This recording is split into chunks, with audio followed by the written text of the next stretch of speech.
Selamat pagi sahabat Gen yang terkasih di dalam Tuhan.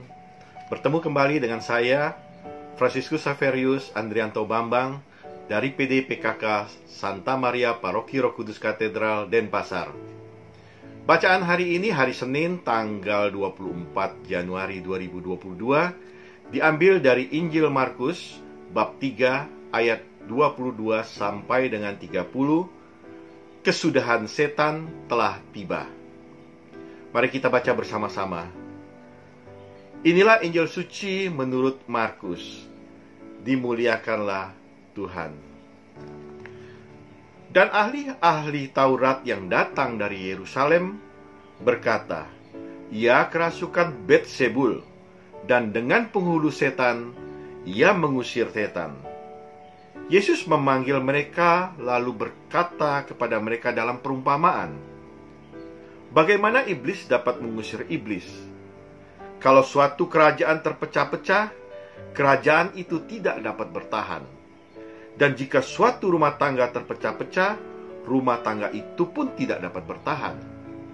Demikian juga kalau iblis berontak melawan dirinya sendiri, dan kalau ia terbagi-bagi, ia tidak dapat bertahan, melainkan sudahlah tiba kesudahannya. Tetapi tidak seorang pun dapat memasuki rumah seorang yang kuat untuk merampas harta bendanya apabila tidak diikatkan dulu orang yang kuat itu. Sesudah itu barulah dapat ia merampok rumah itu. Aku berkata kepadamu, sesungguhnya semua dosa dan hujat anak-anak manusia akan diampuni, ya, semua hujat yang mereka ucapkan.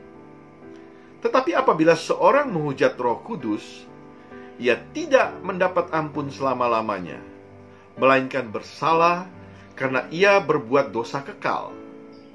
Ia berkata demikian karena mereka katakan bahwa ia kerasukan roh jahat. Demikianlah sabda Tuhan. Terpujilah Kristus.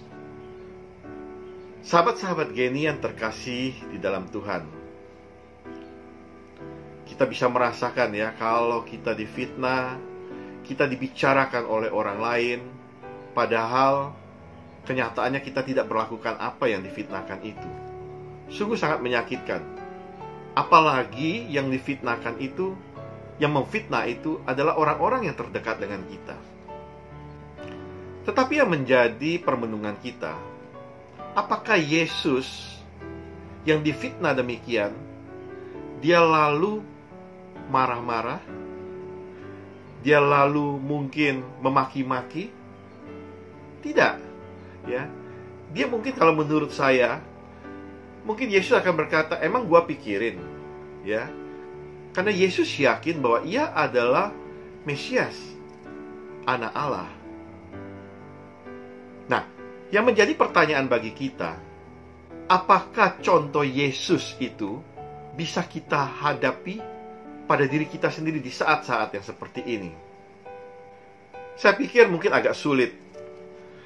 Karena kadang-kadang kalau kita, pada saat kita difitnah, kita dibicarakan, situasi kita juga saat itu tidak lagi baik-baiknya, tentu sebagai manusia, emosi kita akan masih meningkat. Kita rasa-rasanya mungkin sudah tidak mau berteman dengan dia lagi. Kita rasa-rasanya mungkin sudah tidak mau berkomunitas dengan dia lagi. Kita akan lari dari hal-hal yang seperti itu.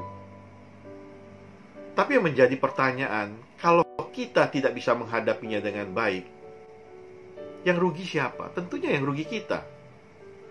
Karena kita tidak bisa lagi menjalin relasi yang baik dengan Tuhan. Karena apa? Karena kita tergoda, kita terganggu dengan hal-hal yang seperti itu. Sahabat-sahabat Geni yang terkasih di dalam Tuhan, persoalan-persoalan di hidup saat ini, semua orang pasti akan bisa mengalaminya. Tidak ada satu orang pun juga yang mengatakan bahwa hidupnya happy-happy saja. No. Semua orang akan mengalami kehidupan pasang surut, kehidupan susah, kadang senang. Apalagi situasi dalam kondisi pandemi yang seperti ini. Nah, ini yang membuat iman kita kadang-kadang menjadi terkoyak-koyak. Kita kadang-kadang bisa menjadi seseorang yang sangat jahat sekali. Dengan situasi yang seperti gini, mungkin kita sering bertanya, apakah Tuhan ada untuk saya? Apakah Tuhan tahu masalah saya? Dan apakah Tuhan bisa membantu saya? Pertanyaan-pertanyaan seperti itu sungguh-sungguh akan bisa mengganggu pikiran kita. Dan jika saat kita lengah, maka dengan cepat setan akan merampas kehidupan kita. Teman-teman dan sahabat genin terkasih di dalam Tuhan, ada pepatah yang mengatakan bersatu kita teguh, bercerai kita runtuh. Hendaknya mungkin pepatah ini dapat kita resapi dengan sebaik-baiknya. Karena kita tidak bisa lari dari kenyataan. Kita tidak bisa hidup dengan seorang diri saja. Yang bisa membantu persoalan kita hanyalah Tuhan. Hanyalah persekutuan atau orang-orang yang ada di lingkungan kita, yang seiman dengan kita, yang seroh dengan kita. Dan jika kita lari dari kenyataan itu, maka kita tidak akan pernah kuat. Setan dengan leluasa untuk menguasai kita. Kita orang berdosa, ya. Tetapi jangan menambah dosa yang tidak perlu. Ya. Yang hanya gara-gara kita mendengar fitnah, kita mendengar sesuatu yang tidak baik bagi diri kita. Mungkin hati kita tercabik-cabik, terkoyak-koyak, tetapi kita tidak perlu pikirkan itu. Namanya juga fitnah. Kalau fitnah itu berarti sesuatu yang tidak benar. Ngapain kita pikirin? Kehidupan kita masih panjang dan masih perlu kita hadapi. Dalam ayat 28 dikatakan, "Aku berkata kepadamu, sesungguhnya semua dosa dan hujat anak-anak manusia akan diampuni, ya, semua hujat yang mereka ucapkan."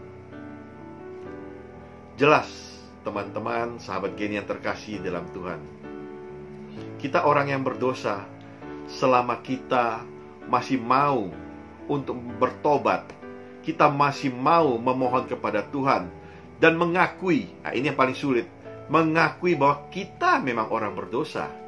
Kita mau Tuhan turut campur dengan dosanya kita, angkat dosanya kita. Tetapi jangan berdasarkan ayat ini lalu kemudian kita bilang, ya kita buat berdosa saja, toh nanti kita bisa minta maaf sama Tuhan dan Tuhan mengampuni kita. Sekali, dua kali, secara manusia mungkin iya, mungkin juga Tuhan bilang mengampuni tidak cukup 1-2 kali. Demikian, kalau dosa-dosa kecil, ya, saya pikir dengan kita bertobat dengan sungguh-sungguh dan mau mengakui dosa kita, Tuhan akan mengampuni dengan sakramen pertobatan. Tetapi di ayat 29 dikatakan, apabila seseorang menghujat Roh Kudus, ia tidak mendapat ampun selama-lamanya, melainkan bersalah karena berbuat dosa kekal. Ini yang menjadi persoalan bagi kita.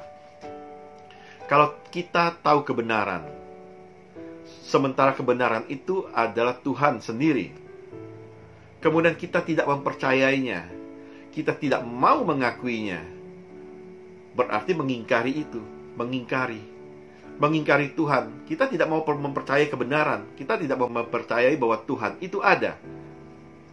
Nah, ini yang dinamai dosa yang tidak terampuni. Ngeri sekali ya, sahabat-sahabat geni yang terkasih di dalam Tuhan.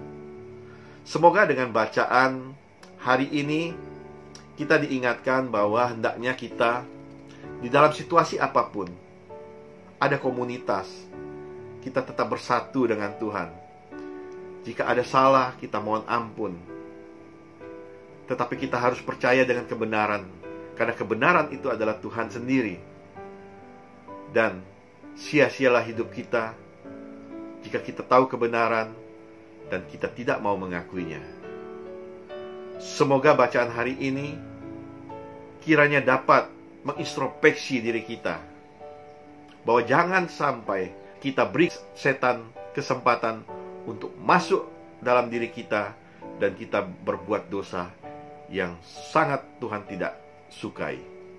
Semoga Tuhan memberkati kita semua. Amin.